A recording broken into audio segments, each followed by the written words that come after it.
All right, clap it up. Most High in Christ for the brothers and sisters that have presented themselves. This is the closing of Purim. It's not a high holy day, but it is a holy day. It's not mandatory that you be present, but Lord allow, if you're tuning in, please like, share, subscribe, comment, so the algorithm can get this and we can break the internet tonight. All right. We are the Israelite School of Universal Practical Knowledge. Started out at 1 West 125th Street, Harlem, New York, under commanding General Yohana. Our school in Richmond specifically is located at 2213 McDonald Avenue. If you are Black, Latino, or Native, and you just so happen to catch this broadcast, you can run your ass right here now and get patted down and come in and learn about your history, your true history. It is sadly a well-kept secret that the Bible is Black, Latin, and Native history. So everybody, they had a damn mini series about, no, I think it was a movie that came out recently about King David as a kid when he went up against Goliath. Guess the ethnic identity of David. Yeah, that's right. And guess the ethnic identity of the goddamn ugly Goliath Philistine. Yeah, it's the same thing. They just rule the world, don't they? They don't never make them Chinese. Never make them East Indian, nothing like that. It's always white people. How you the villain and the hero? You know what I'm saying? But that's how you know they're the devil. Right. You know what I'm saying? You know the Bible wasn't written by white people because the Bible tells us where we went wrong. White people, they write the history book. They're editing it. They said that the transatlantic slave trade, it wasn't that now. They try to say it was like we was indentured service. Like we were volunteers. Yeah, absolutely. And they teaching our kids that. Man. Like that's why. I think Malcolm X said it best. He said only a fool will let his enemies teach him anything. You know what I'm saying? So, Barakatha Hawaii Hawashai for commanding General Yohana for the Isupk, withstanding the 60s, the 70s, the 80s, the 90s, the zeros, the 10s, the 20s, to the point we're at the 57th annual Passover, which is going to be held in Houston, Texas, April 1st through the 5th. The 4th is actually the Passover. It's $200 per adult 17 and up. You are mandated to present yourself. That is a high holy day. So tune in, check out isupk.com, call your local camp leader. We're not hard to find. We'll give you all the information. If you're in the Texas area, find yourself at the BH Ranch April 4th. All right, $200 at the door. Now, out of all the preliminaries, let's get into this long-winded breakdown. Pause. 2 Peter chapter 1, verse 20, Baba Kusha. This book of 2 Peter, chapter 1, verse 20. Knowing this first, that no prophecy of the scripture is of any private interpretation. So that's such a beautiful scripture, because what that's telling you is you don't have to worry about if there's some secret that your church has, that fake Israelite group has, that any other fake Israelites or whatever they call themselves, Methodists, with some other Protestant, it doesn't matter what they call themselves. When it comes to this Bible, there is no private interpretation. If the ISUPK is not giving you your breakdown, that's not the correct breakdown. We have nothing to hide. That's why we call ourselves the home of the truth. All right. Christ said, "Ye shall know the truth, and the truth shall make you free." We're going to free you. With that, keep reading. Verse 21. For the prophecy came not in old time by the will of man. Meaning none of the prophecies, none of the law, nothing you read in the Bible is because a man thought it up. Keep reading.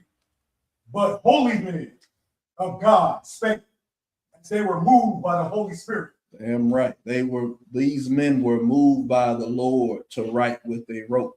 And let me tell you something that's real pathetic. Knowing that and still saying man wrote it. Still saying it's the white man's book. What about the white man is represented in these scriptures? All they did was steal our identity. And they're using it to start wars. They're doing this whole Iran situation to cover up the Epstein files. Like, how could that be? How can they be the Jews of the Bible? How can they be the people of the scriptures?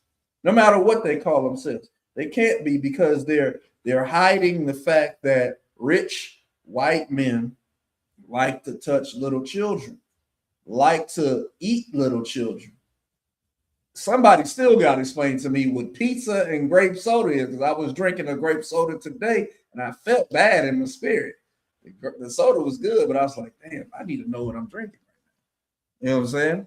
Like, they can't. So when it comes to what I'm saying is simply this: anything that's written about men or women, there's no bias to it.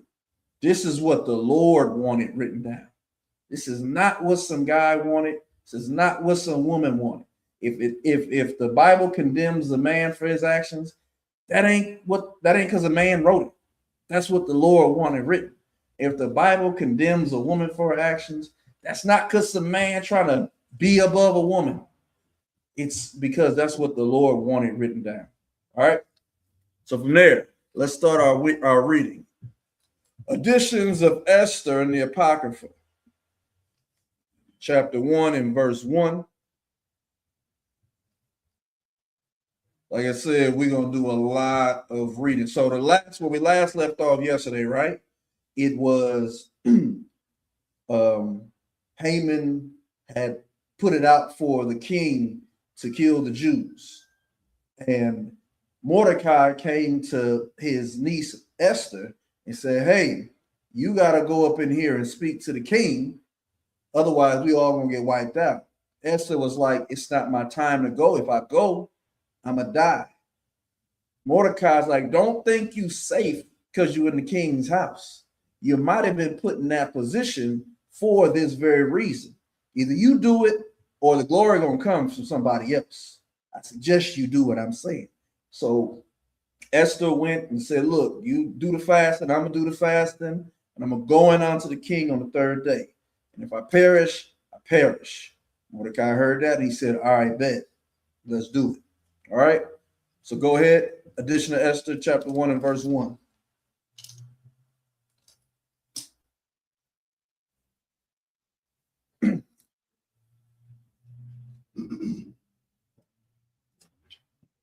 It should read, then Mordecai said, God have done these things. Because unfortunately, depending on what you got, it might be at a different spot. So, yeah, exactly. 1, does it say then Mordecai said? Okay, wherever it says that, what I'm saying. Then Mordecai said, God has done these things. Now, skip 4 verses where it says, for I remember.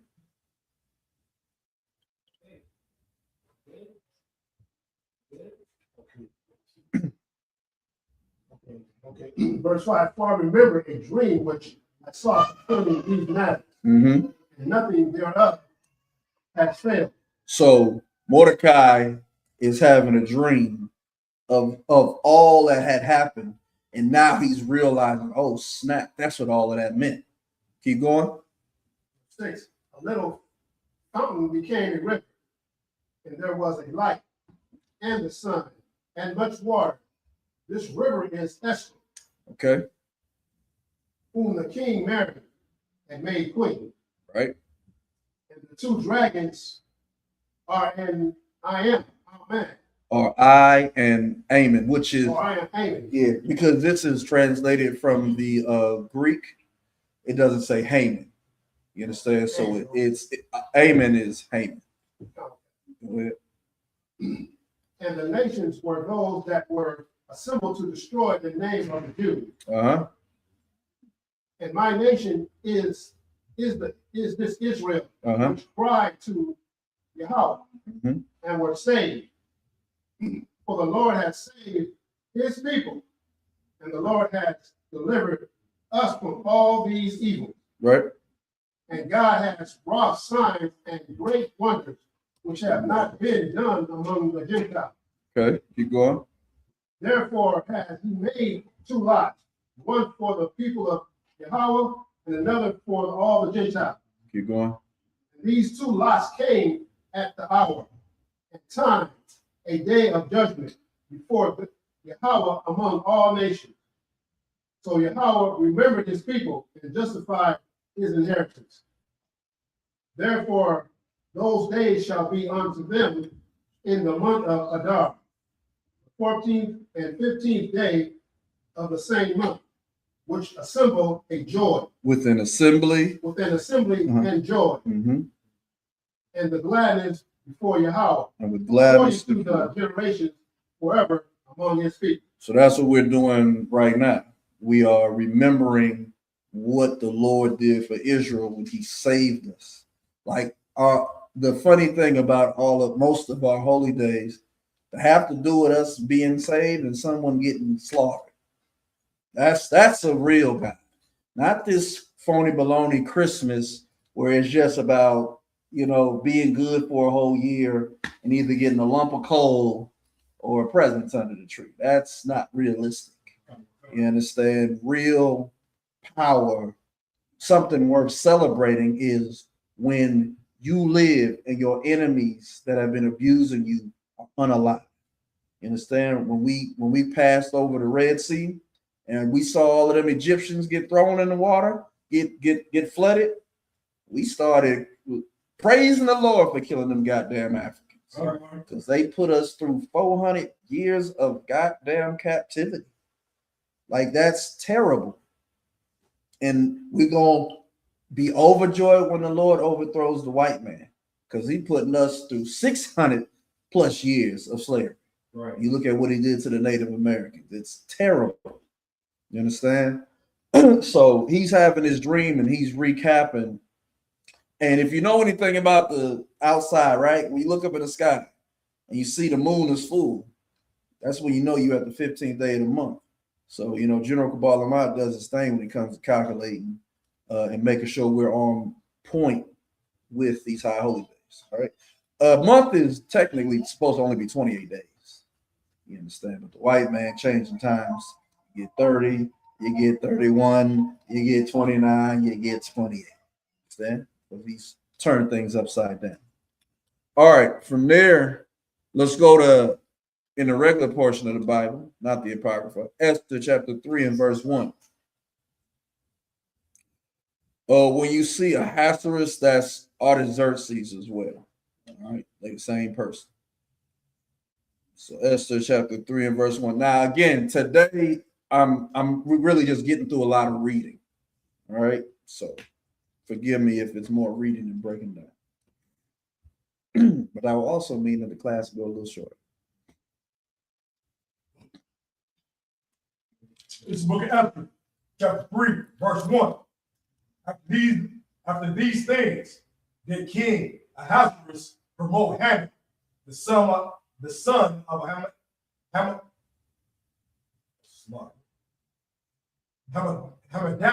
Mm-hmm. the Gagai.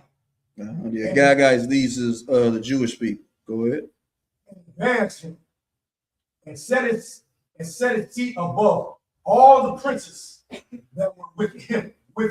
Right. So this is very similar to Ecclesiastes, right? 12 and 10, where it says, "Never trust thy enemy." Of course, Xerxes is not our people either, right? But when you keep reading to the 11th verse, it says, though he go crouching, he get lifted up, he gonna take your seat, you will get pricked in the end.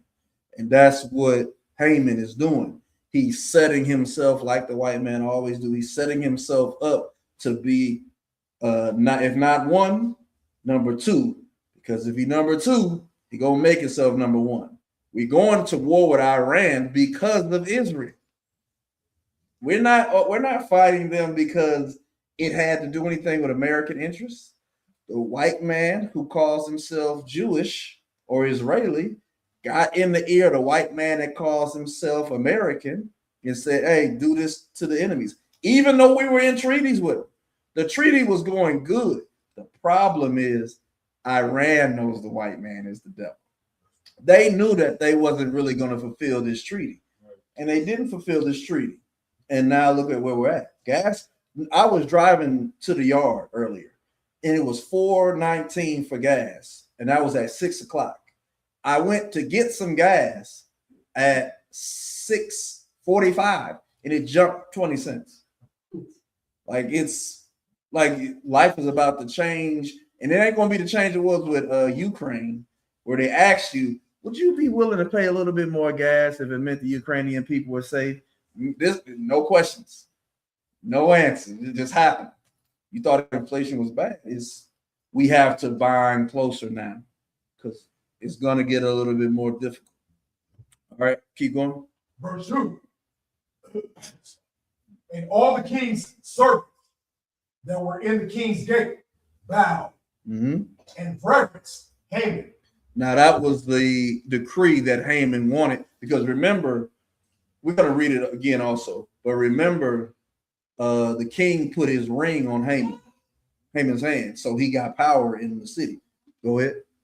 For the king had so commanded concerning him, but Mordecai bowed not, nor did him reverence. Nor he didn't bow and he didn't reverence Haman. Go ahead. Verse 3. Then the king's servants, which were in the king's gate, said unto Mordecai, what transgressest thou the king's commandment? Why transgressest thou the king's commandment? Mordecai was supposed to do like everything, just like, what's another example of this happening in biblically, where they were supposed to do a thing, but it didn't happen? Shadrach, Meshach, and Abednego. Remember, they were, whenever all types of music got played, they was all supposed to bow and reverence the statue that who was Nebuchadnezzar had made. They didn't bow down. People told, and that's why they got threw in the little fiery furnace. Threw in the fiery furnace. You understand? Everybody wants. Go ahead. Like king, we consider him like Trump. Seems kind of like an idiot. He's listening to the first person he hears. Goddamn right. There's a verse for that too. Get Daniel chapter 9, verse 4. One of my favorite verses. Come. Go ahead. This book of Daniel, chapter 9, and verse 4. And I prayed unto the Lord my God. Nope, I'm wrong. Basis of man. One second. Get me Daniel chapter. Don't even look it right. Daniel 4:17. Book of Daniel, chapter 4, verse 17. This matter is by the decree of the watcher. Angels, go ahead. And the demand by the word of the Holy One, to the intent that the living may know that the Most High ruleth in the kingdom of men, and giveth it to whomever he will. So again, whomsoever he will, and setteth up over it the basis of men. Yeah. You know, they ain't based like the way they say based now, based like dummies. Dummies rule this earth. You know what I'm saying? That's, yeah. So you can absolutely use it for Xerxes, you use anybody. You know what I'm saying? Jeffrey Epstein out of his own mouth said, just because people be in power don't mean they really be smart about the things you would think they should be smart about. You know what I'm saying? If you were just like even the scriptures say, people that plow, they're not going to be called to speak to kings because their mind is the plow. The ironsmith, the blacksmith, all he thinking about is doing blacksmith work. He not going to be caught up in the dark things. You know what I'm saying? And it's just like your world leaders. Bill Clinton just did this deposition. Brother, sister, what a waste of dollars. Right. Hillary Clinton's waste of money. Bill Clinton, how the hell Jeffrey Epstein know everybody, but don't nobody know him? Everybody was just like, oh man, I just saw him once or twice. I mean, we limited in it. Lex Wessner wrote this devil, this goyim, a birthday card and called him my friend. And when they asked him about it, he was like, "Well, I call people, I just call people my friends, And the same thing Bill Clinton did. Wrote him a birthday card for his 50th birthday and called him a good friend. He said, well, he wasn't really my friend. He was just, I write a lot of birthday cards. Like, I feel bad for the victim. These poor little white kids and minority kids that got caught up in this pedo ring, because you're not going to get any damn justice. Waiting on the government. Bill Clinton should have been the smoking gun. Like, he was going to fix it. Bill Clinton went there and was like, oh, I'm 80. I can't remember things from 24 years ago. Damn. They using the age card. Terrible. All right. So let's go back to our breakdown. Take me, wherever we was just reading that. Go ahead back there. This book of Esther, chapter 3, verse 4. Mm-hmm. Now it came to pass, when they spake daily unto him, and he hearkened not unto them, that they told him to see whether Mordecai's matters would stand. Mm-hmm. For he had told them that he was a Jew. Mm-hmm. Verse 5. And when Haman saw that Mordecai bowed not, nor did he reverence, nor did him reverence, then was Haman full of wrath. That's anti-Semitic, is basically what Haman was doing. Keep going. Verse 6. And he thought sworn to lay hands on Mordecai alone. Mm-hmm. For they had shewed him the people of Mordecai. Mm-hmm. Wherefore Haman sought to destroy all the Jews that were throughout the whole kingdom of Ahasuerus, mm-hmm. even the people of Mordecai. Yeah, that's just like sounding like a Jewish man. You just blow up the hospital, blow up the school. This is just him. Nah, everybody. Matter of fact, burn him up. He asking too many questions. You understand? These Jewish people are the epitome of bail out the truck, because they just bail out and everybody gets slaughtered with them. He could have kept this to Mordecai. He could have been like, oh, just hang him real quick. He was like, no, I want to get everybody, all of them. Keep going. Verse 7. In the first month, that is the month of Nisan, in the 12th year of King Ahasuerus, mm-hmm. they cast Purim, that is the lot before Haman. So that's the 12th month, the month of, that's the last month of the calendar, according to us. Go ahead. From day to day, and from month to month, to the 12th month, that is the month of Adar. Adar is the last one. Nisan is the first one. All right, so they was casting lots to see how they were going to deal with the Jews. Go ahead. Verse 8. And Haman said unto King Ahasuerus, there is a certain people scattered abroad and dispersed among the people in all the provinces mm-hmm. of the kingdom.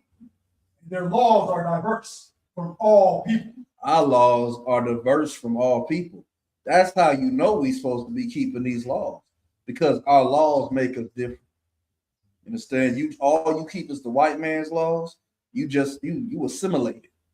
Our laws are the type of laws that make people hate us. Right. You understand? Because they're calculated, they're better. How good? Now think about this. White people are eating babies. We're not supposed to sacrifice our children to Moloch. You understand? See how that's different? They're chewing on baby meat. We don't even think about that. White people will stand in front of an animal and let it go in onto them. We have laws against bestiality. There's a white woman right now that drinks the urine. I'm sorry, y'all. Let's not do that. All right. But yes. But my point is, they nasty, we not nasty. Our laws are better than everybody's, because everybody is weird. Okay? Right. Go ahead. Let's get the car. Exactly. You know what I'm saying? Yeah, they Pegasus over there. You know what I'm saying? All right. Keep going.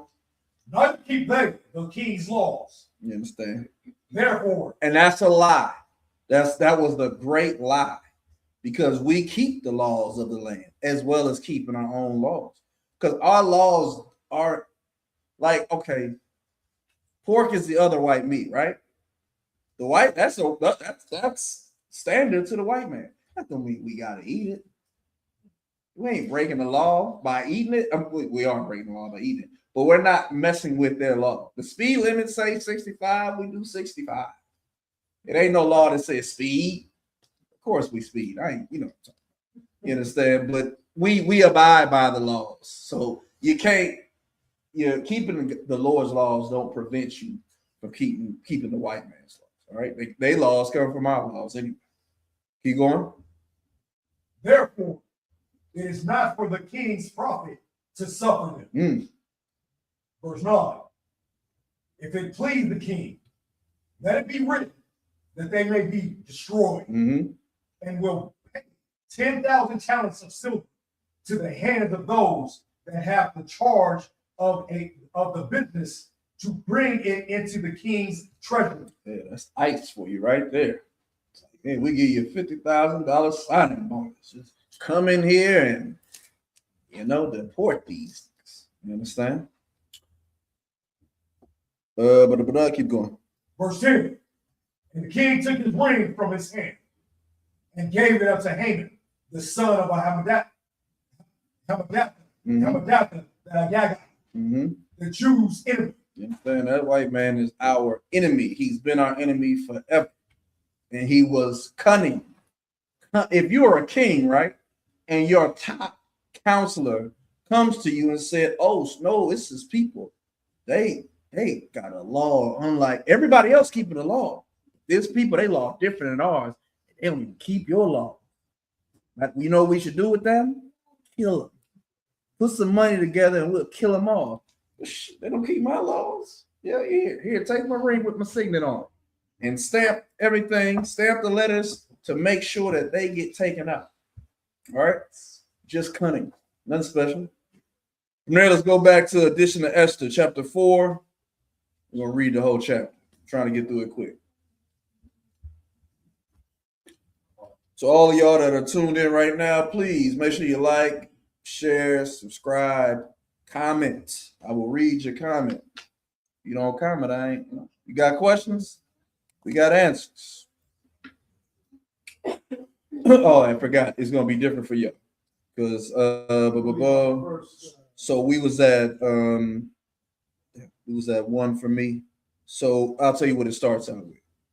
The copy of the letter was this: the great King Artaxerxes writeth these things. So it should be maybe 3 chapters old. I'm 1.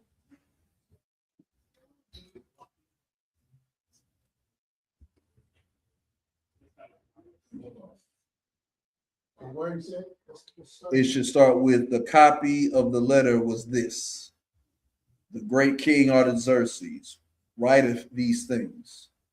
So swipe until you find it, or slide until you find it.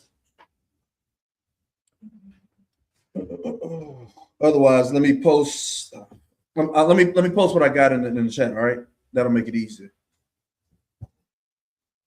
Yeah, that's smart. I don't know why I didn't think of that right now. I'm gonna post it in the scripture room. All right. So, precept book. My bad.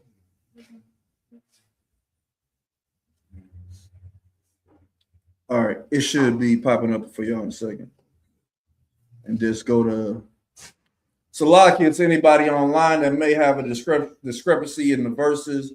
Unfortunately, this specific book in the Apocrypha is not always linear throughout all the apps or all the books. You either have to read it straight out the 1611 edition and find an app that's equal to that. Otherwise, this specific book is a little bit off. Which one was protocol? No, precept book. But I'll put it in a protocol, make it easy. So you want 4 and 1. 4. All right, I'm gonna put it right there, real quick. 3, 2, 1, send.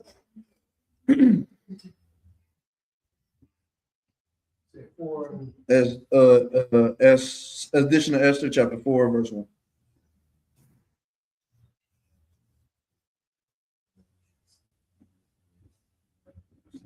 4, verse 3. Verse 1. Edition of Esther, chapter 4, verse 1. This is the book of edition of Esther, chapter 4, verse 1. Mm-hmm. The copy of the letters was this: the great king Artaxerxes, Artaxerxes. writeth these things to the princes and governors that are under him from India unto Ethiopia in 127 provinces. Mm-hmm. Verse 2. After that, I became Lord over many nations and had dominion over the whole world, not lifted up with presumption of my authority, but carrying myself always with equity and mildness. I propose to settle my subjects continually in a quiet life, and making my kingdom peaceable and open for passage to the utmost coasts, to renew peace, which is desired of all men. Verse 3. Now, just read it. You ain't got to call a verse out. Now, when I asked my counselor how this might be brought to pass, Haman or Amen, it's the same. Haman, that excelled in wisdom among us, and was approved for his constant good will and steadfast fidelity. Akwati, and I'm gonna put it in the NorCal sister chat too, so y'all can easily see it. Okay, go ahead. Verse 3. Mm-hmm. Now, when I asked my counselors how this might be brought to pass, this is edition of Esther's chapter 4. We're at verse 3. Go ahead. Haman, that excelled in wisdom among us, and was approved for his constant good will and steadfast fidelity, and had the honor of the second place in the kingdom, declared unto us that in all nations throughout the world there was scattered a certain malicious people that had laws contrary to all nations, and continually despised the commandments of kings, so as the uniting of our kings, honorably intended by us, cannot go forward. That's how bad it was. He set this thing up to where it looked like we are terrible people. We out here trying to cause troubles when we not. Like, that's what he sold to the king. And that's what Benjamin Netanyahu sells to Donald Trump, who's an idiot. It ain't hard to sell an idiot. Because, oh man, they said you got little hands, Donald Trump. What? Who said something about my hands? Bomb Iran. You know what I'm saying? It don't take much to get him stirred up. You know what I'm saying? And clearly that's what happened to this king, because what you're going to see later on, he's hating on us when Mordecai saved his life. Keep going. Call it out this time. Wherever he was at. Yeah. Verse 5. Mm-hmm. Seeing then we understand that this people alone is continually in opposition unto all men, mm-hmm. deferring in the strange manner of their law, and evil effect to our state, working all the mischief they can, that our kingdom may not be firmly established. They trying to say that because we keep our law, we prevent kingdoms from being established. You goddamn right we gonna prevent your kingdom from being established, man. Our laws are better than yours. That's the problem. Y'all eat pork. We don't. Y'all celebrate Halloween. We don't. Y'all turn yourselves into gods. We don't. We actually have a God. Y'all don't. But to sell it like that makes us a problem. The white man is the devil. The Bible speaks of. What else could he be? Right. Keep going. Therefore have we commanded that all they that are signified in writing unto you by Ammon or Haman, mm-hmm. who is ordained over the affairs, mm-hmm. and is next unto us, shall all with their wives and children be utterly destroyed by the sword of their enemies, without all mercy and pity. The 14th day of the 12th month, Adar, of this present year. They was like, kill the men, the women, and the children. And they was planning parenthood on this one right here. Everybody, they was like, damn, that dumping them in the river stuff that Egypt did. Get a sword and cut them through. Understand? Like, we have every right to be selfish about anything related to us, our culture, our identity, our mindset, our freedoms. We have every right to be like, this is precious, because they don't think nothing of it. They just we lambs for the slaughter to them. They don't know we the apple of the Lord's eye. That's what they forgot. Keep going. That day. This is addition to Esther chapter 4 verse 7. If anybody needs to catch up. That they who of old and now also are malicious may in one day with violence go into the grave. They was doing it in one day. Damn. Go ahead.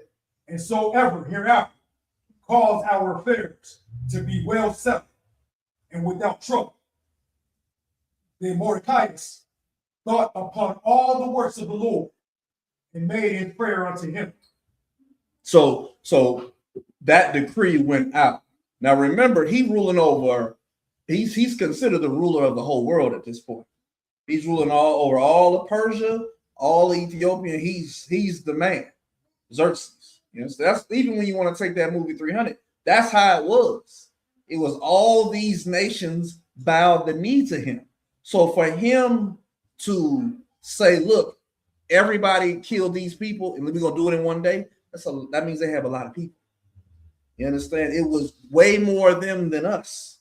So this was one white man almost got us all of us slaughtered. We were in captivity. We weren't spread out.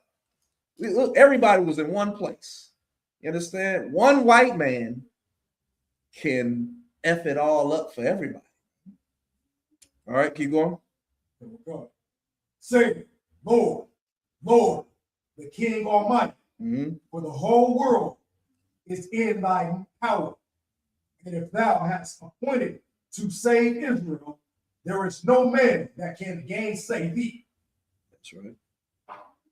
For thou hast made heaven and earth, and all the wondrous things under the heaven. Now, what's very important to understand about the way Mordecai is praying, that's how you want to deal with your situations.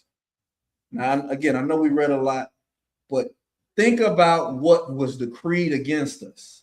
Now, focus on how Mordecai is praying. Go back to the top of that prayer.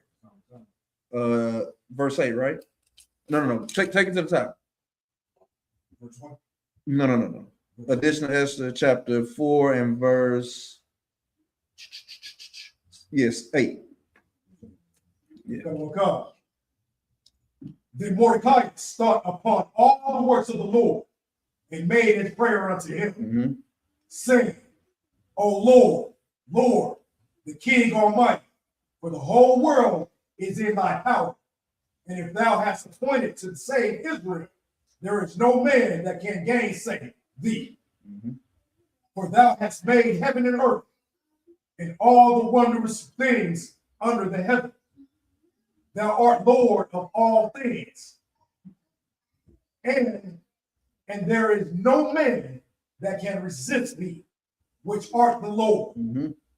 Thou knowest all things, and thou knowest, Lord, that it was neither in contempt nor pride, nor for any desire of glory, that I did not bow down to proud Haman. Haman. Like I said, y'all remember, he was supposed to bow down. Now you're getting a breakdown on what he was going through his head. He didn't do it for pride. He wasn't like he bowed down to this cracker.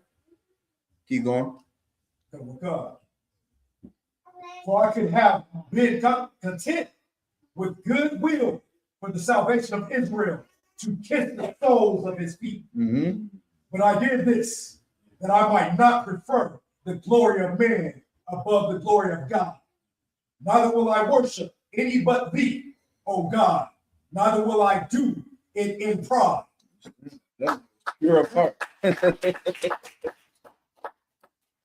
trying to tell you, man, before I came in the truth and I got a 1611 edition of the Bible, and I read this stuff, I was like, what? That was going hard in the paint. I want to be a little bit like that. I know torture is terrible. I know it's a horrible way to go out. But you know what you gotta have to do when that's happening to you. And I know I haven't been through it to know, but you gotta know you coming back. Right. Somebody might be, the angel is recording what's happening. Man, say some ballish, man. That's all I gotta say. Right. Go out like a thug. You know what I'm saying? But matter of fact, this is how you go out. Listen, beach. I had cereal, no murk, powder murk, damn murk. You gotta go out like that. Let them know, and they're gonna write that down. I let them see that in Hebrew. Keep going. Oh God. And now, O Lord God and King, spare thy people, for their eyes are upon us to bring us to naught. Right? Yea, they desire to destroy the inheritance that hath been thine from the beginning. Hmm? Despise not the portion which thou hast delivered out of Egypt for thine own self. Mm-hmm. Hear my prayer, Mm-hmm. and be merciful unto be merciful unto thine inheritance. Turn our sorrow into joy. Turn our sorrow into joy. Go ahead. That we may live. That we may live. Go ahead. O Lord, and praise thy name, and destroy not the mouths of them that praise thee, O Lord. Mm-hmm. All Israel is like manner cried. All Israel in like manner. It's like all Israel in like manner cried most earnestly unto the Lord, because their death was before their eyes. It was crazy. We was in some crazy times right there. It was like, we gotta go hard. If I may, no disrespect. Can you read next? Ashia? Yeah. All right. So from there, let's go to Addition to Esther, chapter 5, verse 1. So, all right. So let me make sure this is what I want to have right now. Yeah. All right. So now what we're going to read, because remember, Mordecai went to Esther and told her, like, look, you got to do a thing. And Esther said, all right, bet. I'm a fast for these 3 days. Y'all fast for the 3 days too. All right. And then when it's over, I'm going to go in. If I die, I die. So we just heard Mordecai's prayer. Woo! That was fire. Nigga, Esther's prayer went harder. Go ahead. 5 and 1. Addition to Esther, chapter 5 and verse 1. Queen Esther also, being in fear of death, resorted unto the Lord, and laid away her glorious apparel, and put on the garments of anguish and mourning. And instead of precious ointment, she covered her head and with ashes and dung. And she humbled her body greatly. And all the places of her joy were filled with her torn hair. Jesus Christ, she was going in. She's a Benjamite too. That's the best part of this. When you know who people are, like, all right, picture her being Spice. Like, I really wish I had a Jamaican accent. When I speak Jamaican accent, it come out Irish. Yes, I don't sound Jamaican. I sounded like a leprechaun when it's all said and done. Boy. You understand? But you got to remember, Paul was a Benjamite. Mordecai is a Benjamite. Esther is a Benjamite.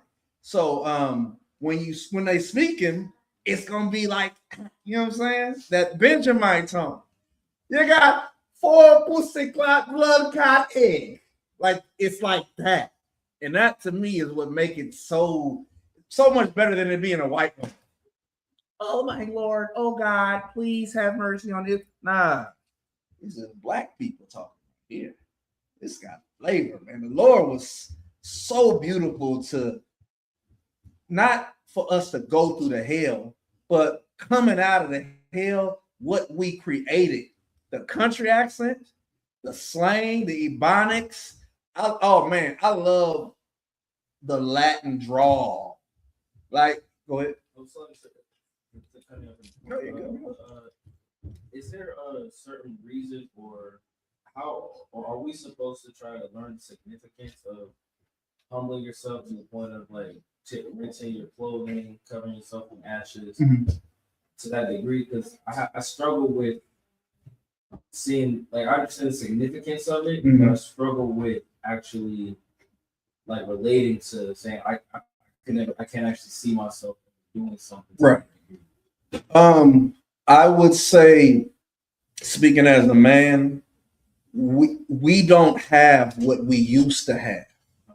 We have been so destroyed that we don't have that thing that is, how can I say it? Like when other nations go through things, all they've known is being that thing. You understand? We're Israelites. You have to constantly remember that. When I say, like, of course we know it, but when we talk about God, the first thing our people think is white. When we talk about we talk about Jesus Christ or King David or Esther or Daniel, anybody in the Bible, our regular people don't see us. They see white people. So back then, we had our society and our culture. So we rent our clothes and our mantles, it's because that was a part of our society and it meant something. Now, I ain't about to rent this Louis Vuitton. This cost me $200. This belt, you know what I'm saying? Like it's just different. So the what did the Lord say anyway? He said he prefer a contrite spirit. Right. You know what I'm saying? A broken heart and contrite spirit. As long as you feel it in here, that's all that matters. It's not about the whited sepulcher. It's about what goes on inside of you. You know what I'm saying? That's all you gotta. If that's real, that's the most important part. Right. So, all right. So, boom. Keep going. Okay. Verse 3.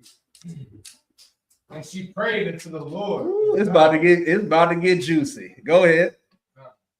And she prayed unto Yahweh, God of Israel, saying, "Oh, my Lord, thou art our king. Help me, desolate woman, which have no helper but thee.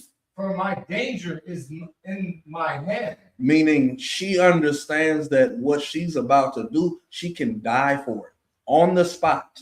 It's like I'm looking down and I look up and I see you, kill him. She knows, like, that's what she's playing with, right? So she's like, oh my God, my uncle is asking me to do something. Oh my God. But the prayer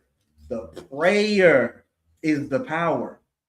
She's invoking the Lord because she knows without doing that, death is imminent. The process is so important. The prayer, when you're going through something, the prayer is important. Don't forsake the prayer. All right. When I'm driving, a lot of times I say, Barakatah Yahweh Yahushua, because I know I'm driving this big old machine that if I get into an accident, it's death. I'm killing somebody. People gonna die. I make it on a safe journey. Barakatah Yahweh Yahushua. You understand? And that's light compared to what Esther is about to do right here. So forgive me. Go ahead. I'm not going to interrupt no more. Okay. Verse 5. From my youth up I have heard in the tribe of my family that thou, O Lord, tookest Israel from among all people and our prophets from all their predecessors, and for a perpetual inheritance. And thou hast performed whatsoever thou didst promise them.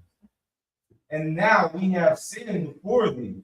Therefore hast thou given us unto the hands of our enemies. Again, the most important part of that is that's the difference between us two also. Back to the point. We knew why we were in our positions back then. Now we're just like, oh, I don't know what's wrong. You understand? So yeah, that ability to wrench your clothes is cultural. It's we don't have a culture here. So there's nothing wrong with you. Like I said, it's as long as it's in your heart. But we don't have a just think of anything we do culturally, the way we talk. What's something that Black people do and Latin people do that's just like that's us. Go ahead. Yeah, that type of stuff right there, right? We at the funeral, right? We like, no, it's not a death about death, it's a celebration of life, right? You know what I'm saying? Like we've created something that, yeah, we stick to that. You know what I'm saying? But back then we were different. Back then, sackcloth and ashes. What the ashes? You know what I'm saying? It was a physical outward display. You know what I'm saying? But it was a part of our culture. Keep going. Verse 7. Because we worship their God. Mm-hmm. Oh Lord, thou art righteous. Meaning you're righteous for putting us through the hell in a situation we're in because we worship their God. Keep going. Nevertheless, it satisfieth them not that we are in bitter captivity, but they have stricken hands with their idols, that they will abolish the thing that thou with thy mouth hast ordained, and destroy thy inheritance, and stop the mouth of them that praise thee, and quench the glory of thy house and of thine altar, and open the mouths of the heathen to set forth the praise of the idols, and magnify the fleshy king forever. O Lord, give not thy scepter unto them that be nothing. What does she say? O Lord, give not thy scepter unto them that be nothing. They are not the Esther saying this Persian, this Agagite, they're nothing. Like this is the sister again. She is going hard in the paint in this prayer. She's like, don't give power to them that are nothing. Go ahead.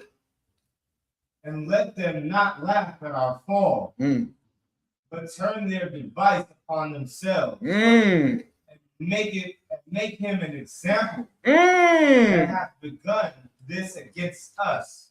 That her prayer is that whatever enterprise Haman is setting up, let it turn around and let him fall by it.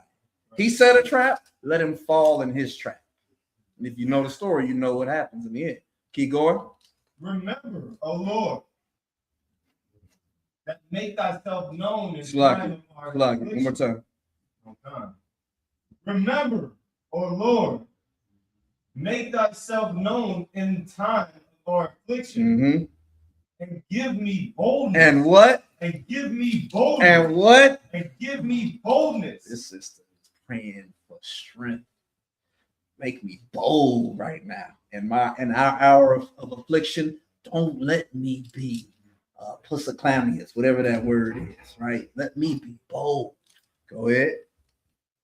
O King of the nation and Lord of all power, give me eloquent speech in my mouth before the lion. Turn his heart to hate him that fighteth against us, that there may be an end of him, and of all that are like-minded to him. What a heavy prayer. Keep going. But deliver us with thine hand, and let me be at that I am desolate, and which have no other help but thee. And help me that am desolate. Go ahead. Help me that am desolate, which have no other help but thee. Thou knowest all things, O Lord. Thou knowest that I hate the glory of the unrighteous, and abhor the bed of the uncircumcised, and of all the heathen. Look, there ain't nothing wrong with being uncircumcised. The uncircumcision she's talking about is the fact that her people got sold into captivity, and she got chosen of all the women to replace Vashti. And by doing that, she has to sleep with someone that is not of her people. All right. If you're uncircumcised, not a big deal. But uncircumcised has to do with people that are not Israelites, that don't keep the law of God. You going?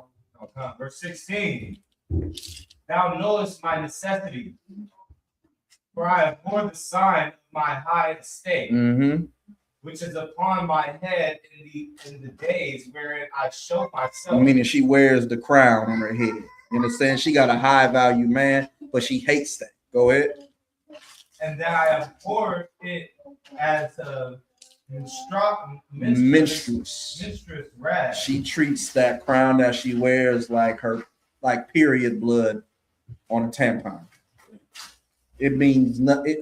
She wishes she could dispose of it. You understand? Go ahead.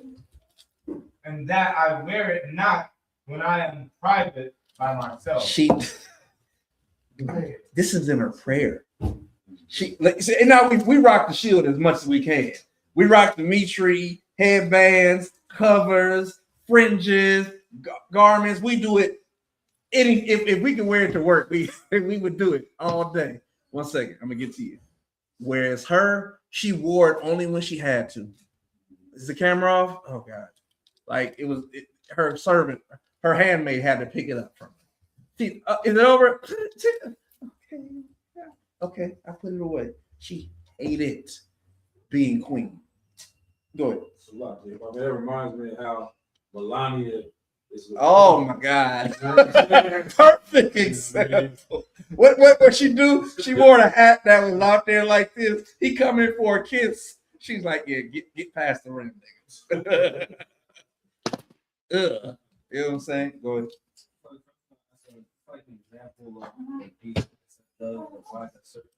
Is this an example of being harmless and wise? No. This is more or less an example of hating what you should hate.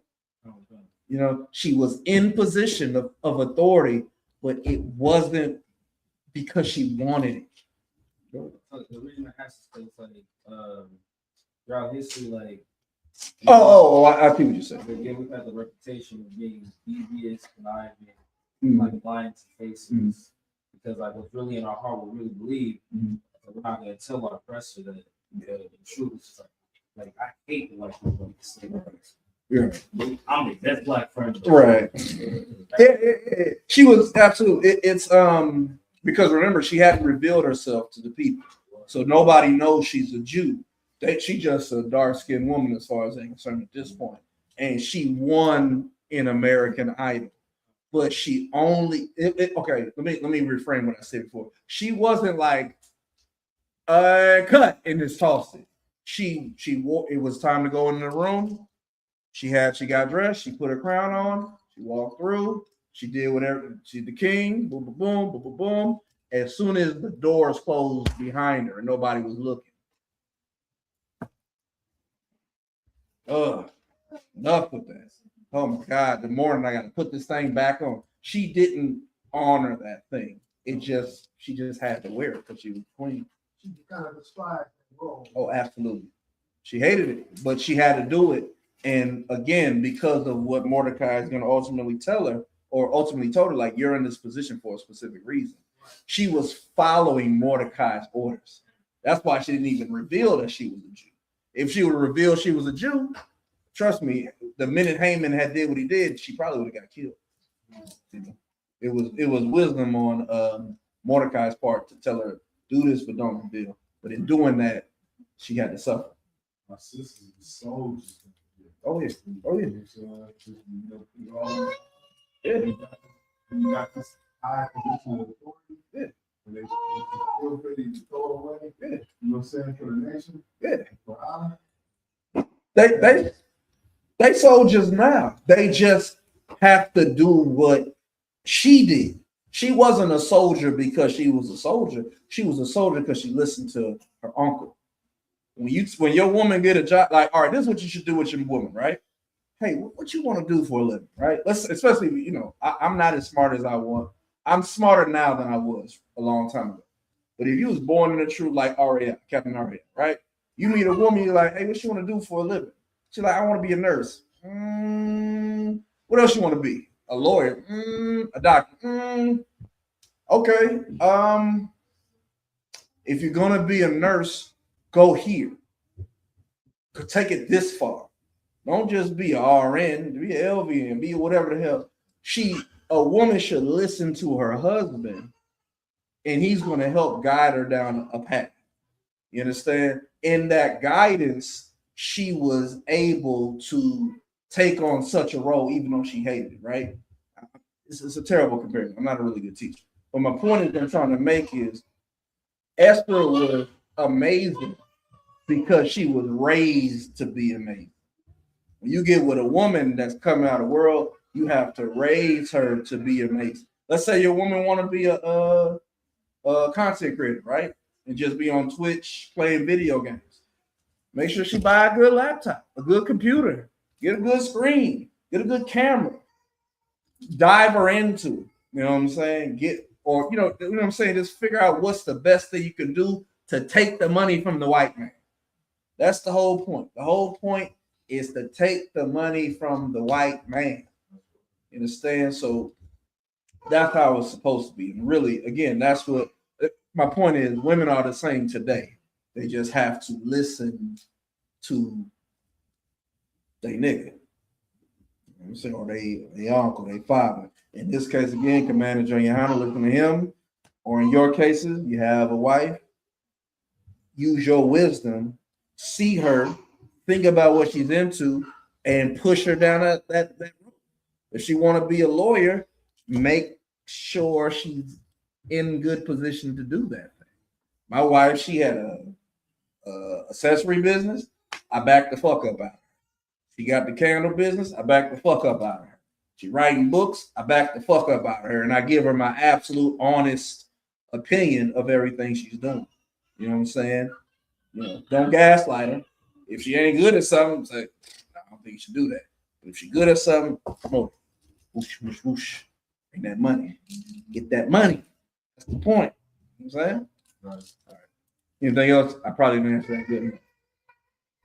Good. All right, keep reading. Where was we at? 17. Go ahead. That thine handmaid hath not eaten at Haman's table, Uh-huh.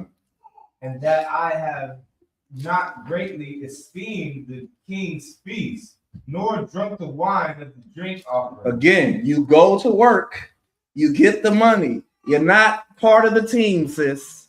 You're just there for the paycheck. You understand? I gotta go to the Christmas meeting, my lord. But I'm not going because I care about the damn presents. I'm CEO of the company. I have to go. Well, damn, you're CEO of the company. Shit. You know what I'm saying? You done got to where you getting all the money. After this, you know what I'm saying? But she didn't enjoy none of it. You say if you in that position, you got to do all the shit. And Merry Christmas and a Happy New. You got to do all this. But the paycheck say $120,000. Worth it. Go ahead. Verse 18. Neither had thine handmaid any joy since the day that I was brought hither to this place. Go ahead. But in thee, O Lord, God of Abraham, Mm-hmm. thou mighty God above all, hear the voice of the forlorn and deliver us out of the hands of the mischievous, and deliver me out of my fear. So deliver us out of the hands of the people that's performing the mischief, and deliver me out of the fear that I fear about what I'm gonna have to do. Alexa, what is the definition of forlorn? Forlorn means desolate or dreary, expressing deep Alexa, unhappiness. stop. Yeah. We in a bad state. Understand? Deliver us out of this condition, and keep me with the strength to do what I have to do for that deliverance to happen. All right, I'm trying to talk too much. First Ezra, I'm gonna skip this one. What I was going to read is First Ezra chapter 4, verse 14, 20, 29, 30, 31, 32, when it talks about the woman being more powerful than the king, right? because men do anything for their woman, right?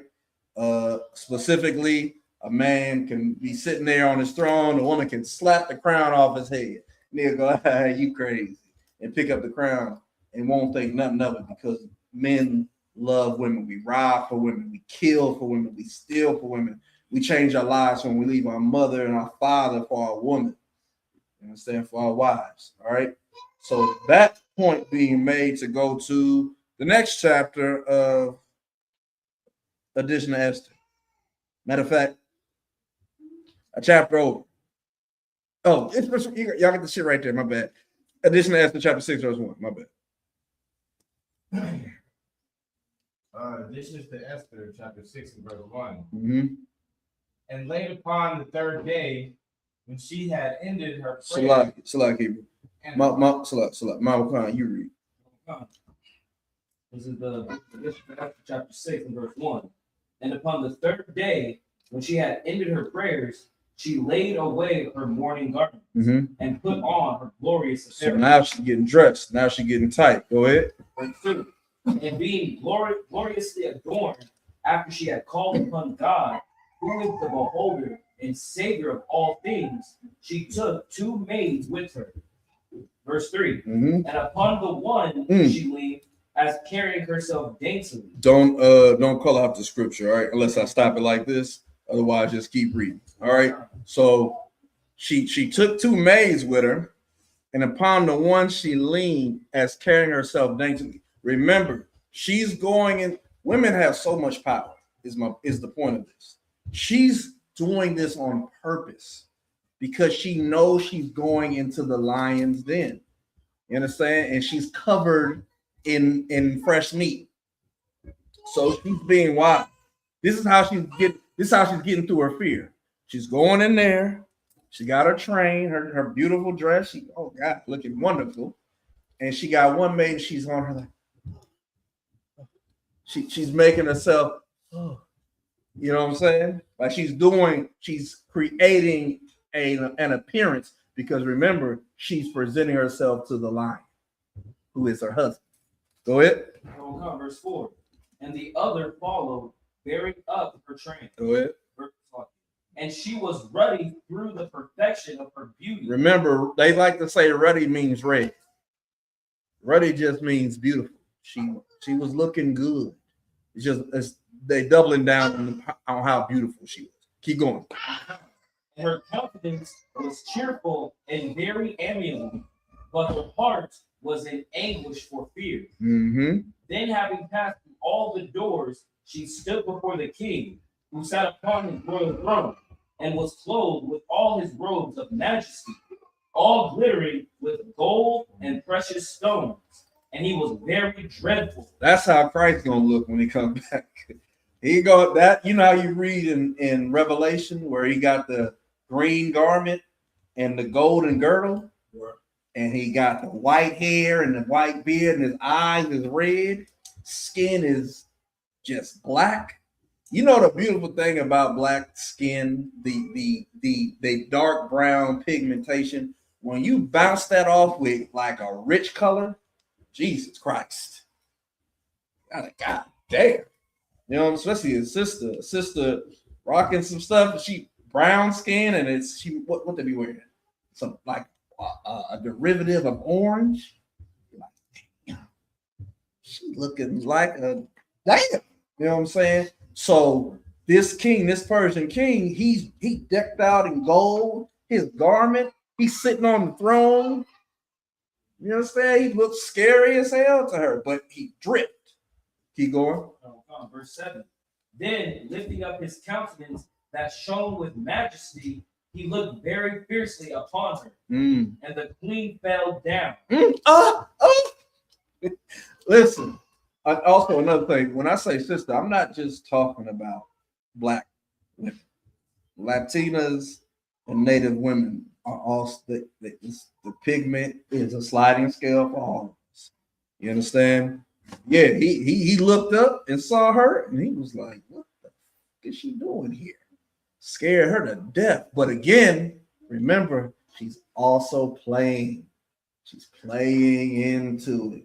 She's using her feminine wiles and softness because, again, her life is on the line at the very moment that we're reading. Keep going. And was pale and fainted and bowed herself upon the head of the maid that went before her.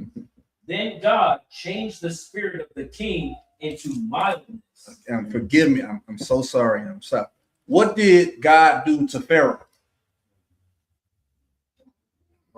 Hard. What is God doing to Xerxes? He's softening him. You understand? Because this sister ain't Moses, but this sister is doing something hardcore as Moses for her whole nation of people. Keep going.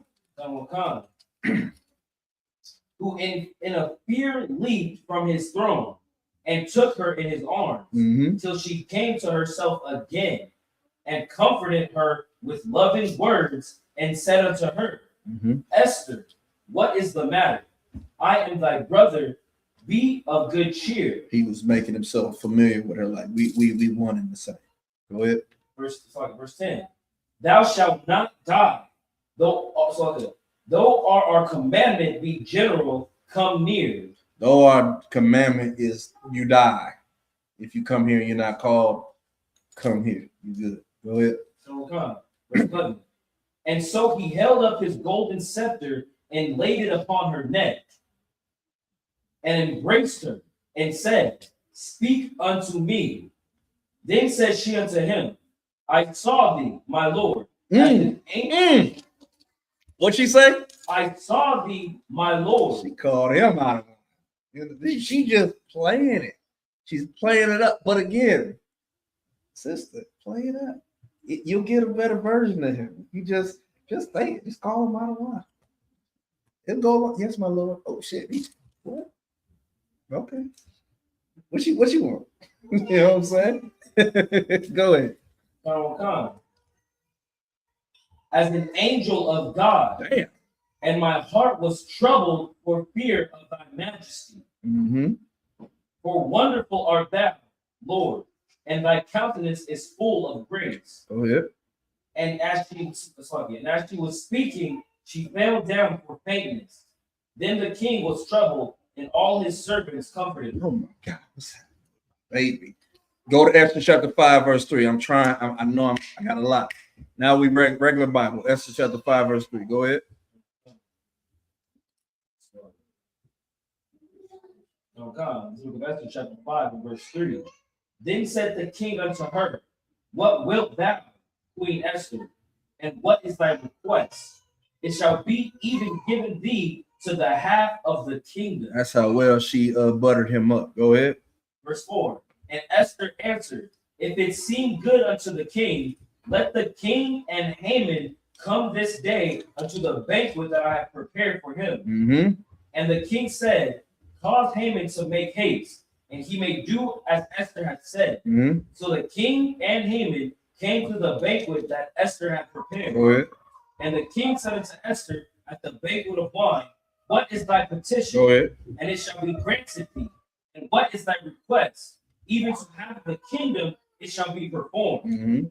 Then answered Esther and said, My petition and my request is, if I have found favor in the sight of the king, and if it please the king to grant my petition and to perform my request, let the king and Haman come to the banquet that I shall prepare for them, and I will do tomorrow as the king hath said. It's like if I made like in the movie, like the drama of the movie, Haman doesn't know she's an Israelite. He just sees her like, oh, that's the queen's rib.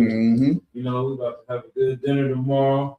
It's all good. He don't see the play that's happening behind. Like, that's cold. Absolutely. And that goes to show you that black people look alike to white people. He just like, it's African. Okay, I don't give a damn. The whole time he, you know, because also remember that this is before all of these different captivities. She ain't gonna sound like a Jamaican person back then. She gonna speak whatever the Syrian language that they gotta speak. And she gonna sound like everybody else. You know, so he not able to put two and two together and be like, why you sound like that? Right. He just say whatever African nation that the Persians probably thought she was Ethiopian. You know what I'm saying? Esther chapter 6, verse 1. Book of Esther, chapter 6 and verse 1. On that night could not the king sleep, and he commanded to bring the book of records of the Chronicles, and they were read before the king. And it was found written that Mordecai had told of Bigthana and Teresh, two of the king's chamberlains, the keepers of the door, who sought to lay hand on the king Ahasuerus. Like, share, comment, subscribe, leave a comment. And the king Shalom, said, shalom. Shalom, sis, Yahweh Shemar, thought about Shem Yahweh Shah. Go ahead. Verse 3. And the king said, what honor and dignity has been done to Mordecai for this? And then said the king's servants that ministered unto him, there is nothing done for him. And the king said, who is in the court? Now Haman was come into the outward court of the king's house to speak unto the king to hang Mordecai on the gallows that he had prepared for him. Listen, the king looked in the record and found out that Mordecai saved his life. Asked the chamberlain, what did we do something for the brother? No, we didn't do a damn thing. Oh, snap. He said, who's that outside? Oh, it's Haman. Haman like, I built the gallows. I'm about to tell him to kill Mordecai. Whoop-de-doo, whoop-de-doo. Dreidel, oh, Dreidel, we made it out of clay. Keep going. Verse 5. And the king's servant said unto him, behold, Haman standeth in the court. And the king said, let him come in. So Haman came in. And the king said unto him, what shall be done unto the man whom the king delighteth to honor? Now Haman thought in his heart, to whom would the king delight to do honor more than to myself? And Haman answered the king, for the man whom the king delighteth to honor, let the royal apparel be brought, which the king useth to wear, and the horse that the king rideth upon, and the crown royal which is set upon his head. And let this apparel and horse be delivered to the hand of one of the king's most noble princes. God damn. Go ahead. That they may array the man withal whom the king delighteth to honor, and bring him on horseback through the street of the city, and proclaim before him, thus shall it be done to the man whom the king delighteth to honor. Pause. Beautiful, right? You gotta pause. Like, if you just read this by yourself, read it like that and then take a break. And then now read again. Verse 10. You want to read that verse again? Nope. Verse 10. Verse 11. No, 10. Verse 10. Then the king said to Haman, make haste and take the apparel and the horse as thou hast said. Do what you said. And do even so to Mordecai, the Jew that sitteth at the king's gates. Let nothing fail of all that thou hast spoken. Yikes. That's how dumb this king is. Haman gave the decree to kill the Jews. Mordecai did something great, and he's a Jew. He told him, all right, all of that good you just said, do that to Mordecai the Jew. What? Keep going. Verse 11. Then took Haman the apparel and the horse. Now you gotta see that. He just doing shit, shaking. Oh my God. Go ahead, keep going. And arrayed Mordecai and brought him on horseback through the street of the city, and proclaimed him, thus shall it be done unto the man whom the king delighteth to honor. Go ahead. Like, so you good at analogy, you a rapper. Can you update it for us, Baba Shah? Like the horse and the apparel? What would that be today? What would that look like today? What would be the what? The horse and the apparel. Like, what did these people go get? Okay, yeah. Okay, I got what you said. So, so basically, he got a what niggas like to drive Hellcat. He got the Hellcat. Yeah, that's something you can put like bows on. So he got like a box Chevy, right, on 28-inch rims, right? He got Gucci, Louis, Fendi, Prada all in one. You understand? Got some fly ass shades, stupid meat tree, probably pure gold. You understand? 15s in the back of if it was me, it'd be a wagon. You understand? But 15s in the back, boom, boom, boom, boom, boom, boom, and ride through the street, drop top. You understand? And goddamn Haman driving.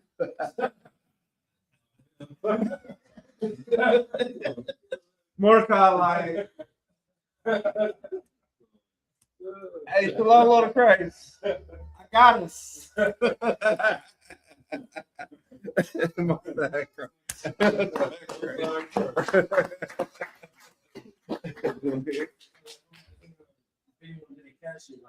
he was saying all this, thinking that the king was talking about him. Yeah. Right?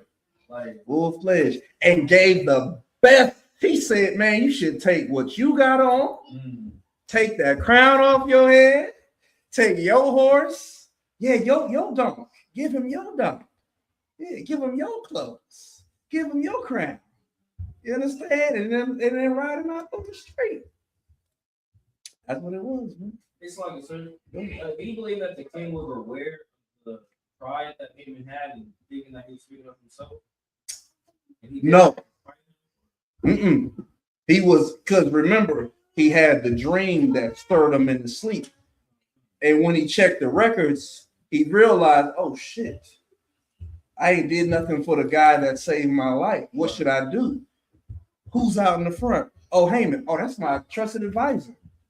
You understand? I'm a Benjamin Netanyahu basically out in the front. He's like, oh, who's that? Oh, it's Netanyahu? Oh, yeah, cool. Bring him in here.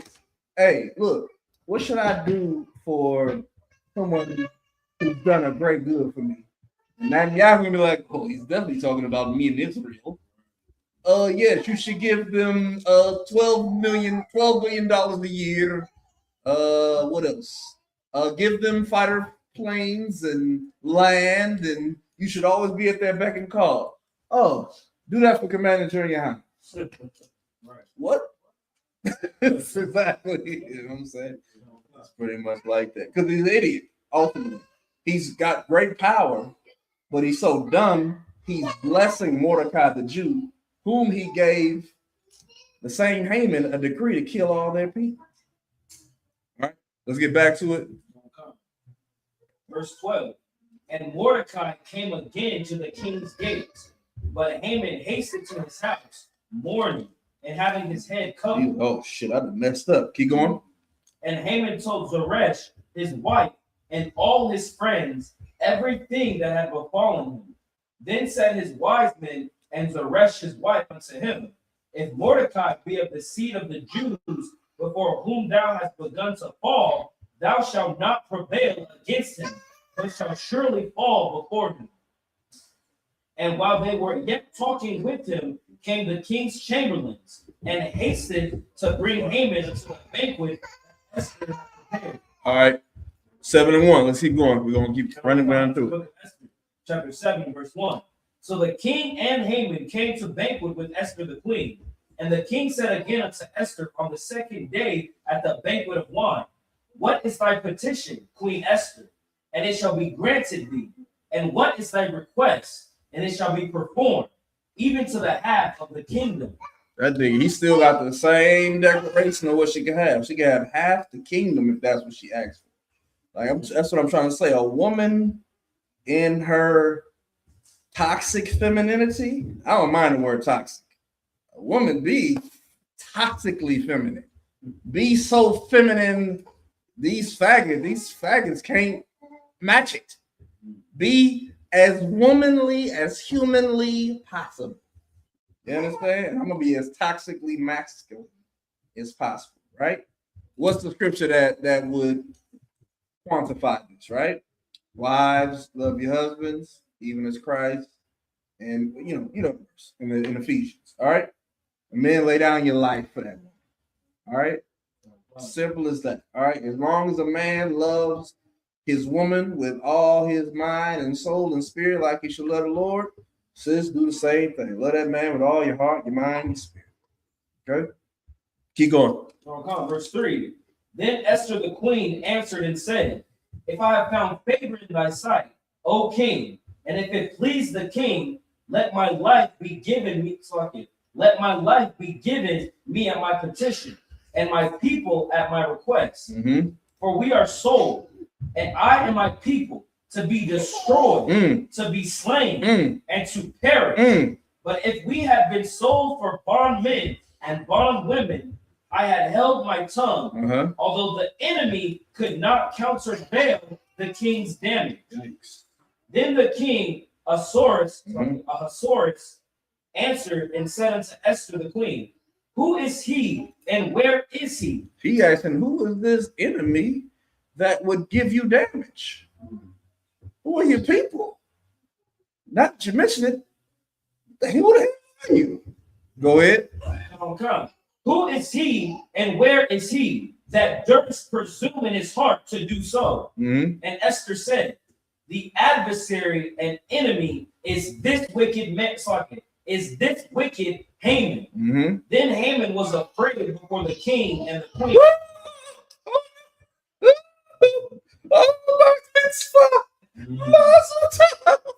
Go ahead. Verse 7. And the king, arising from the banquet of wine in his wrath, went into the palace garden. So you gotta understand, he rose up, whoosh, and flicked his garment, and the shit was going in the wind. It was just flowing and shit. He was pissed. Hands on the hip like Superman, just what? And just dipped off into the garden real quick. Go ahead.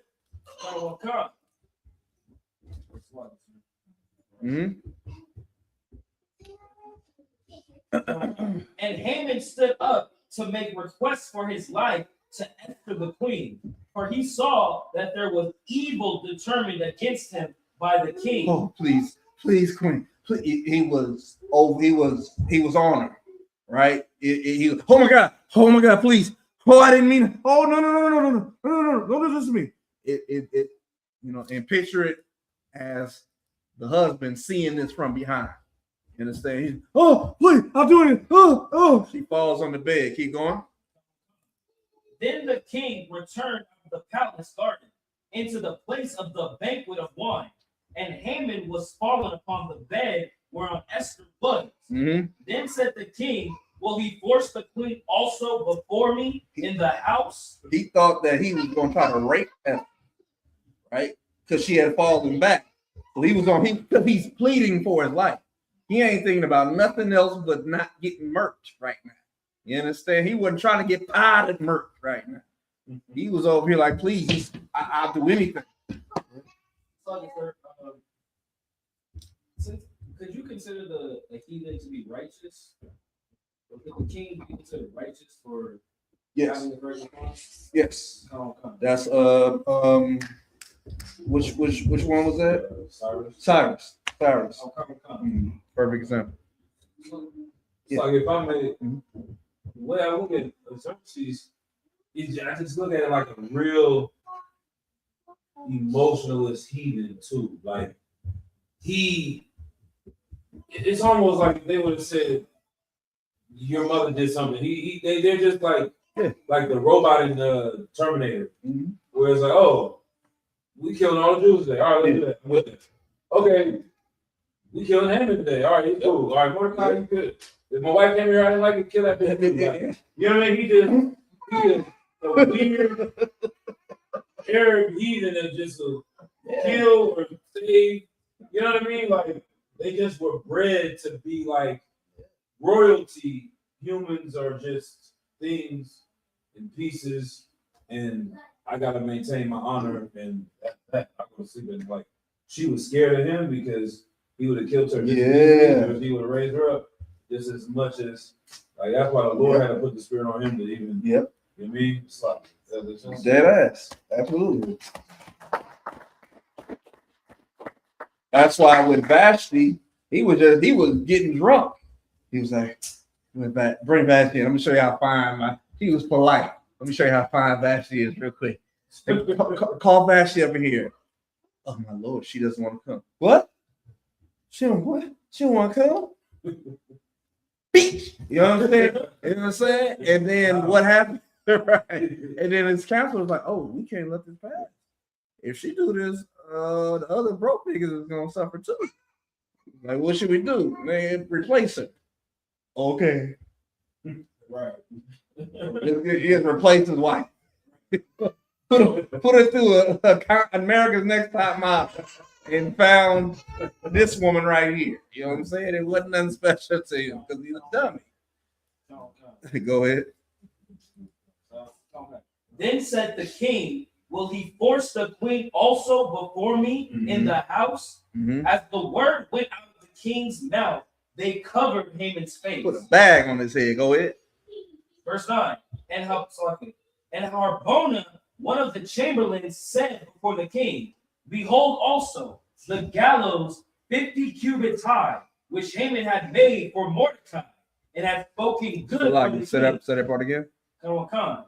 Behold also the gallows 50 cubits high, which Haman had made for Mordecai, and had spoken good for the king. Standeth in the Who had spoken good for the king? fucking Haman. No. After the word Mordecai. What's up?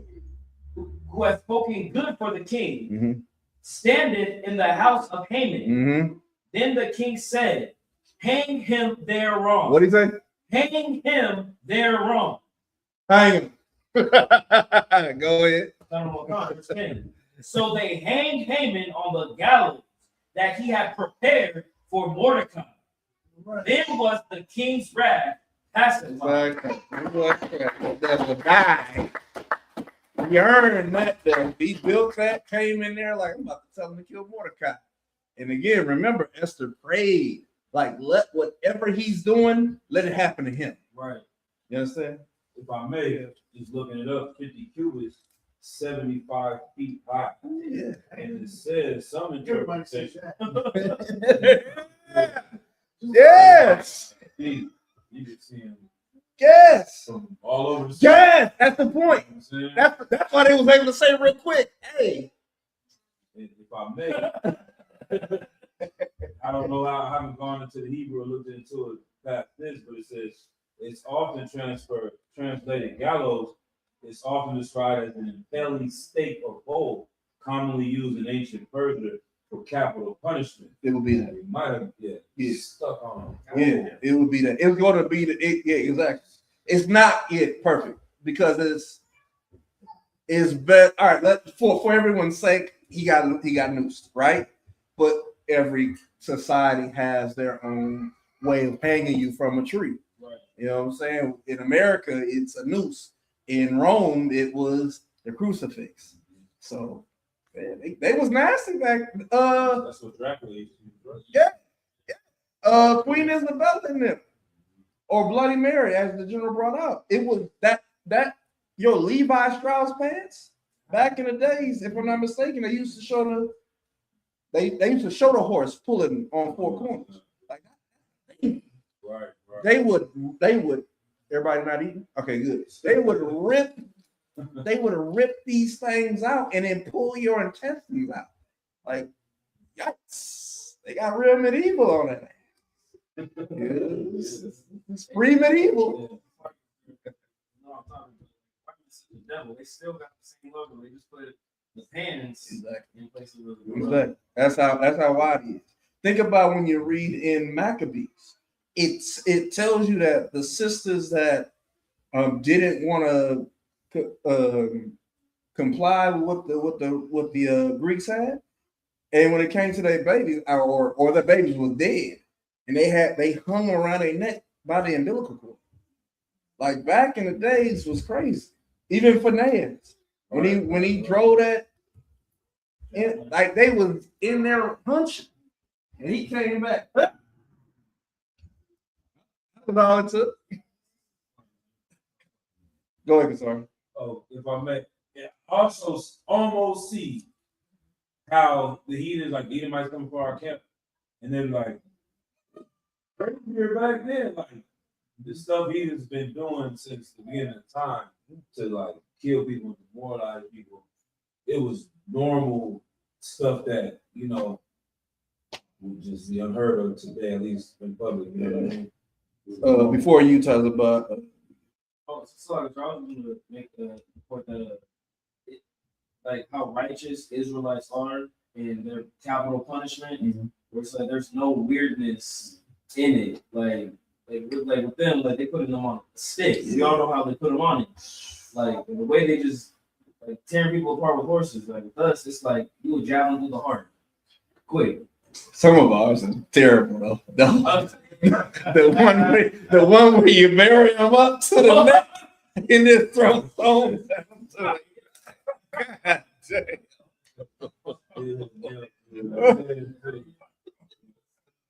I found a good rock. Damn, he ain't dead. She would be killing me.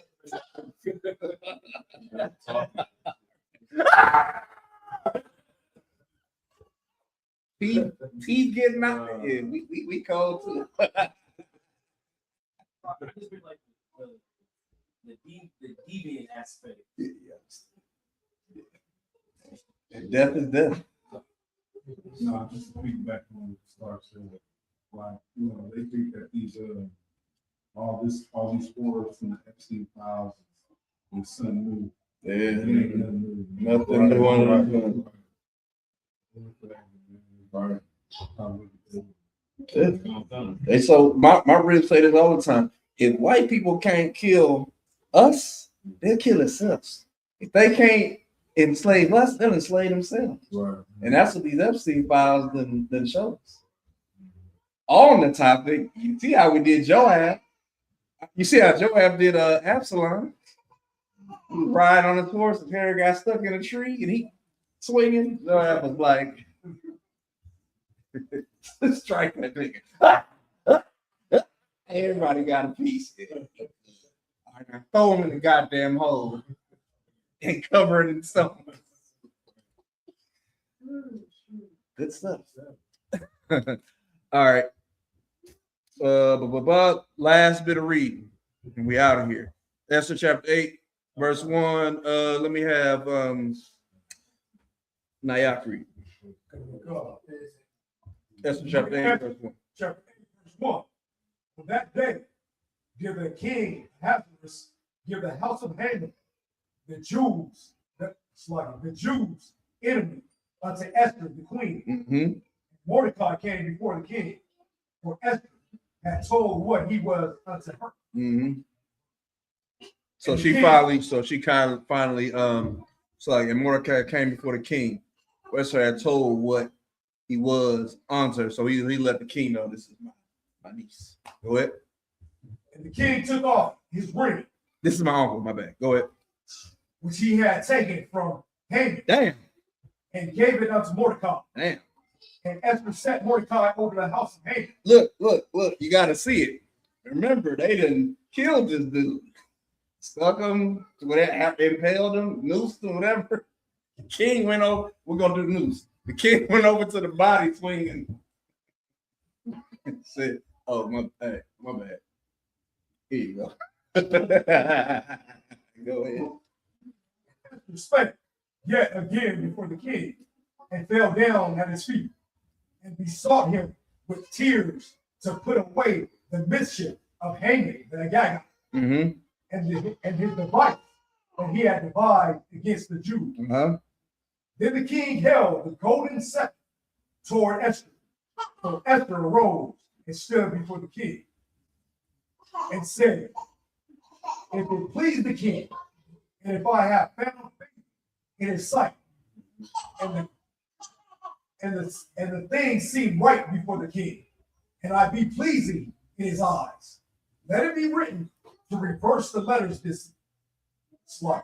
Let it be written to reverse the letters devised by Haman, the son of Hammedatha, the Agagite, which he wrote to destroy the Jews, which are in all the king's provinces.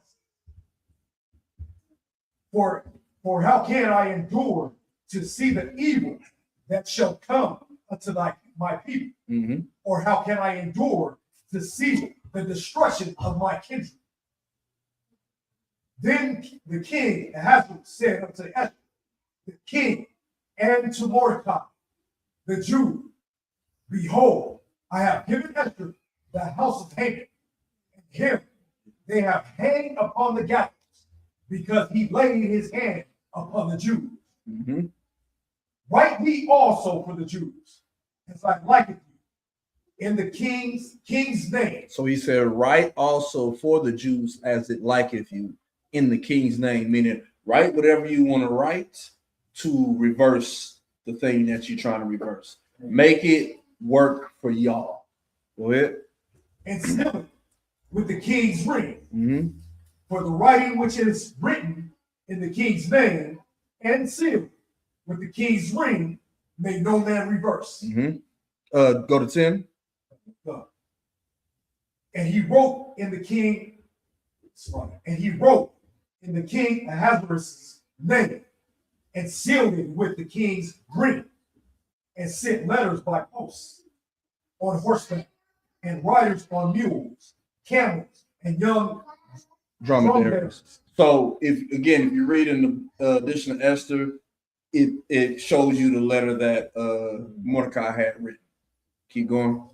Wherein the king granted the Jews, which were in every city, to gather themselves together and to stand for their lives, to destroy, to slay, and to cause to perish all the power of the people and prophets that would assault them, both little ones and women, and to take the spoil of them for a prey. You got to understand, back in them days, it was like Jamaica, where the kids running up on your door with the guns, like in Belly. They said they pointing and shooting, and the women they getting the machete, same place Jamaica, and they cutting you. You understand? So it ain't politically correct times back then. All right, if a woman came to kill you, male or female or child, you needed to kill her. Same thing with the little ones, because remember, it was all the provinces. Think about America, right? America is like what we're talking about right now. It's just a melting pot of people. So we're in a place where blacks, Latinos, and natives are called the minorities, right? So imagine you go to San Francisco and you go get some Chinese food. The damn Chinese man come back from the back with a damn AK. You got to protect yourself from him. Then you go outside out of breath. The African got the game machete out. Then you go around the corner. The East Indian got she got, you know what I'm saying? Like, we was in a position where it wasn't just over because Haman was gone. It wasn't just over because the letter went out. The letter was like, when they come and try to kill you, kill them. You understand? Keep reading. God, upon one day in all the prophecies of King Ahasuerus, namely on the 13th day of the 12th month, which is the month of Adar. That's what we in. The copy of the writing of a commandment. For a commandment. The copy of the writing for a commandment to be given in every province was published unto all people, and that the Jews should be ready against that day to avenge themselves on their enemies. Again, that's the point. The point you got to understand is it was not a happy ending. We still had to fight because the decree went out. We still had to protect ourselves. The only difference was now Mordecai was in charge, and we knew the king was supporting us. So if anything, it minimized as many people that were going to kill us before. Before, everybody was going to kill us. Now, 75% of the people is going to try to kill us. Keep going. We're almost done, y'all. The water for your patience. So the posts that rolled upon the mules and camels went out, being hasty and pressed on by the king's commandment. And the decree was given at Shushan, the palace. And Mordecai went out from the presence of the king in royal apparel of blue and white, and with a great crown of gold, with a garment of fine linen and purple. And the city of Shushan rejoiced and was glad. We can make purple great again, but it ain't gonna happen through the IUIC. Keep going. The Jews had life and gladness and joy and honor. We fought and killed a lot of people and came out on top on the other side. Go ahead. And in every province and in every city whatsoever the king's commandment and his decree came, the Jews had joy and gladness, a feast and a good day. And many of the people of the land became Jews, for the fear of the Jews fell upon them. I'm sorry, that's it. That's it. That's what we gotta do. We gotta get the fear of blacks, Latinos, and natives to return. Not stereotypically, not the way they set it up. The fear because we keep God's laws, and in keeping God's laws, we are protected. All right, with that, that concludes the closing of the Feast of Purim. The water to all the brothers and all the sisters in class, online. With that, men of Israel, Amachim. Or Kassar, do you want to do it? Yeah. We're gonna get one verse to the teacher. Men of Israel, Amachim Shabbat, Amachim, Barak. Yeah, about you, myself. Thumb. Dr. Matah, Sora, face the sisters. Understand? All right, look at the sisters.